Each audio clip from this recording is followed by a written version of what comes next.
Graça e paz. Ontem lemos o capítulo 4 de Atos, na seleção e comentários bíblicos. Então eu gostaria de ressaltar dois aspectos dessa primeira parte do capítulo 4 de Atos. O primeiro deles é que quando Pedro pregou, houve um número muito grande de conversões. Nesta segunda vez que Pedro pregou, houve também um número muito grande de conversões, porque Pedro estava cheio do Espírito Santo, e os demais discípulos. E aí Pedro diz com toda clareza: não há salvação em nenhum outro nome dado aos homens pelo qual devamos ser salvos. Só há salvação em Jesus Cristo, porque Jesus Cristo é o Filho de Deus que se tornou homem, viveu uma vida santa e morreu por causa dos nossos pecados e ressuscitou para nos conceder a vida eterna. Em seu sangue, na sua morte, temos o perdão de nossos pecados. Com sua ressurreição, recebemos a vida eterna e a promessa de que nós seremos ressuscitados também e teremos um corpo glorioso como o dele. Louvado seja Deus.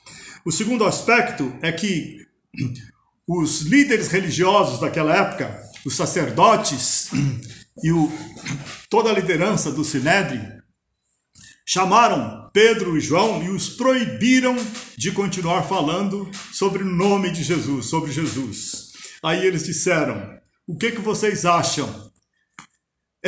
É melhor obedecer a homens do que a Deus? Nós vamos obedecer a Deus, pois não podemos deixar de falar do que vimos e ouvimos. Meu irmão, minha irmã, nós não podemos deixar de falar de Jesus Cristo que conhecemos, que nos salvou, que nos amou ao máximo e desse imenso amor de Deus por nós, que quer resgatar a vida de todo ser humano. Deus não quer que nenhum se perca. E o meio que ele escolheu para a pregação do Evangelho, para salvar as vidas, é através de você e de mim, do nosso testemunho, da nossa boca e da nossa vida. Louvado seja o nome do Senhor. Continuando no capítulo 4 de Atos, a partir do versículo 23, a oração dos primeiros cristãos. Quando Pedro e João foram soltos, eles voltaram para os seus companheiros e contaram tudo o que os chefes dos sacerdotes e os líderes religiosos lhes tinham dito. Ouvindo isso, levantaram juntos a voz a Deus, dizendo: ó soberano, tu fizeste os céus, a terra, o mar e tudo o que neles há. Tu falaste pelo Espírito Santo por boca de teu servo, nosso pai Davi.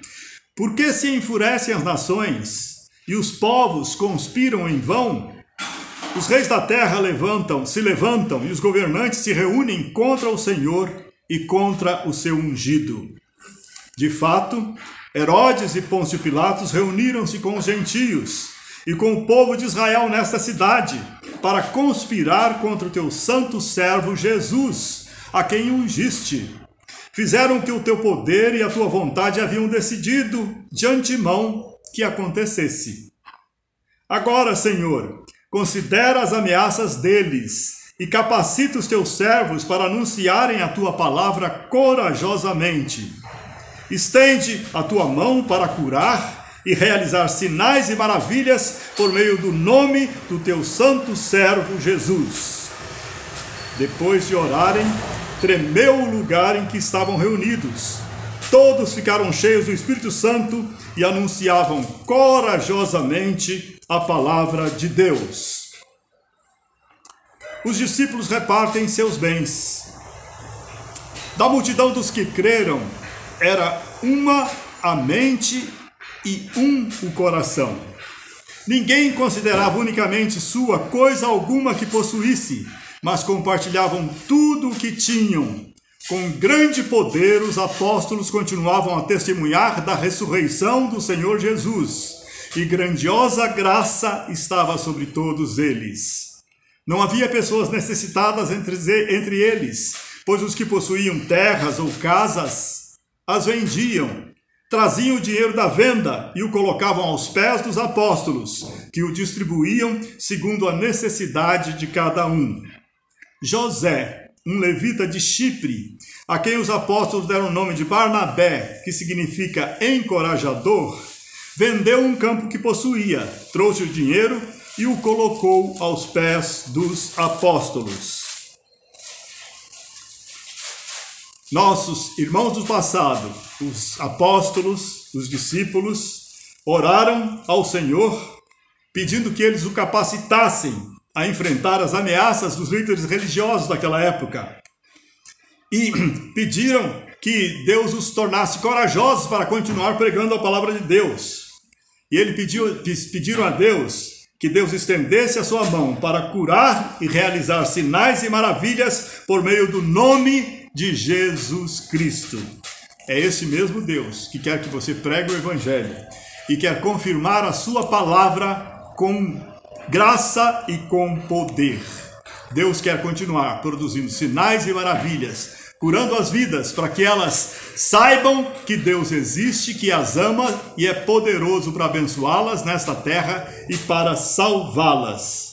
Eles fizeram isso porque estavam cheios do Espírito Santo de Deus. Encha-se do Espírito Santo de Deus. Se você não é batizado ainda com o Espírito Santo, busque o batismo com o Espírito Santo. Se consagre a Deus, e pela fé você será batizado. E essa multidão dos que creram tinha uma só mente e um só coração. Havia unidade e amor entre eles, unidade produzida pelo amor.